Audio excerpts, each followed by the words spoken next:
Got some updates for you on the mini dozer project.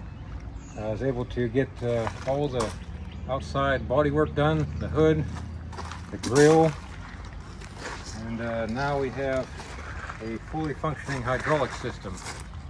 Right here, we got headlights that work now,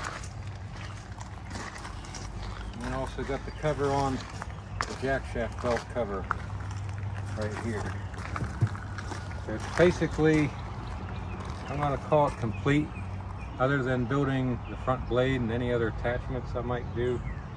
I went and re-welded the dry sprockets. I just had them tacked in to make sure they was going to work correctly. Just realized that those weren't complete. And I also cut some bevels on the track cleats because I noticed when you're turning it like to dig into the ground. So those help make it skid when you're making a turn left and right. We had some comments about the dry system. I didn't engineer the track system or the braking system. That was plans I bought, pushing 15 years ago, 14, 15 years. But we can show you a little close-up on this braking system.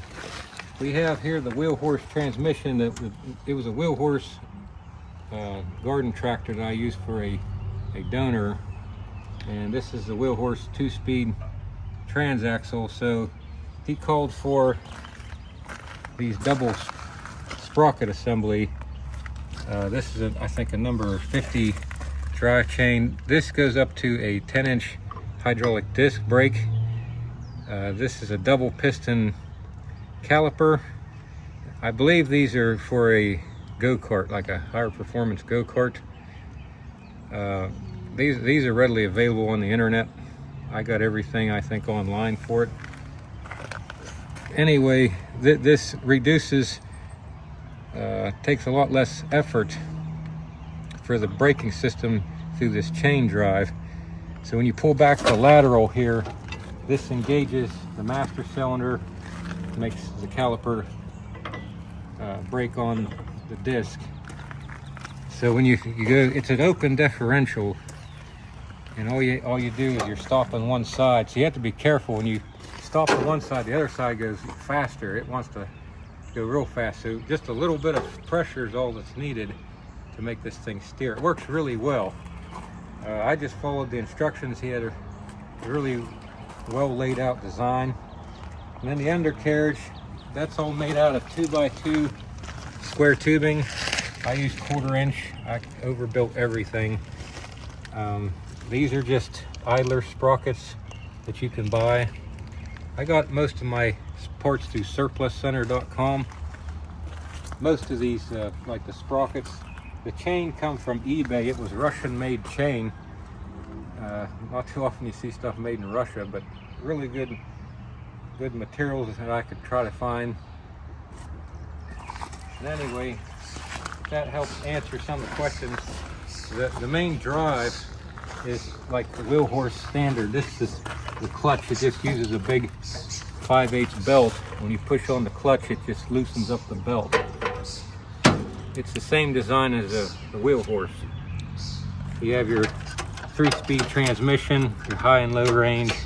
That's all from the wheel horse. I built everything up that you see here. Only thing that's wheel horse is the rear end and part of the frame. As you can see here, the frame down here, I doubled up the frame. This is the wheel horse frame. These are wheel horse foot where you put your feet. So I added an extra section of frame, and then I modified the frame to fit this engine. This engine's a lot bigger than the standard Kohler engine that wheel horse would have installed. This is a 15 horsepower F1L 210 Deutz, and the thing has way more torque, I think, than what I need. It plays with the load. It runs really nice. I made this little door. This whole hood assembly comes off. You just take these wing nuts loose and the whole hood will come off, but most of the time all I need to do is get in here to the fuel tank to add add fuel to the tank. So most of the time I don't think I'm going to need to even take the hood off or anything. But hand built the door, and it just closes like that.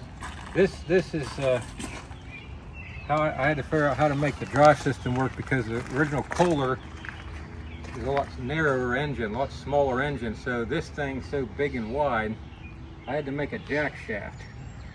If you can zoom in here, right here you see there's a 1-to-1 ratio pulley inside here with a tensioner. Then it comes over here to bearings, and then it lines up with the wheel horse transmission with that standard 5/8 belt.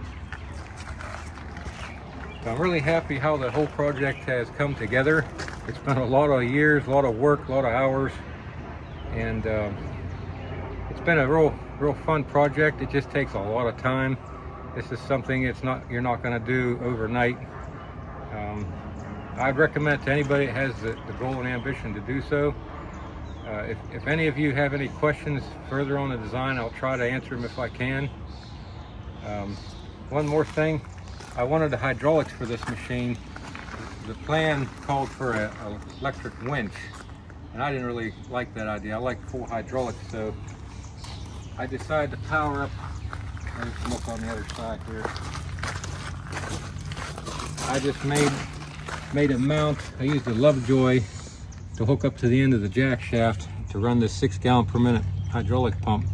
It comes up and it goes over to the valve. I mounted the valve to the right, and then we have an inline filter, and I made a tank that mounts underneath the reservoir.